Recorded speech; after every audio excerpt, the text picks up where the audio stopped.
দূর, বুঝতে পারছিস না পাঁচির ওই পাশ থেকে আসছে আওয়াজ। আমি ভাবলাম মিষ্টি খাবার ভয়ে বলিস নি হয়তো।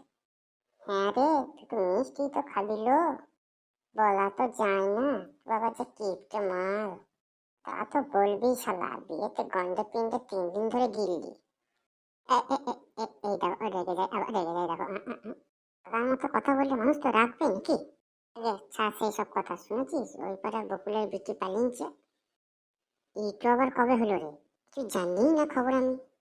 তা আমার কি করে জানি, তুই তো মঙ্গল করে থাকিস না। না রে, মারি বলছি কিছুই জানি না। এই তো শুনলাম ছুড়িনি তো একটা নাবালক ছেলের সঙ্গে পালিয়েছে। বলিস কি? তাহলে তো আবার থানায় কেস হয়ে যাবে রে।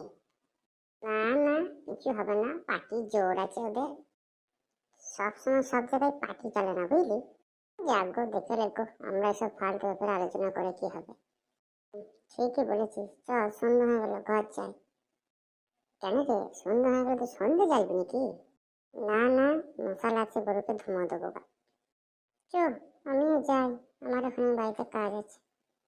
ঠিক আছে, আসি বন্ধু, আবার দেখা হবে। বেশ, ঠিক আছে, ভালো থাকিস।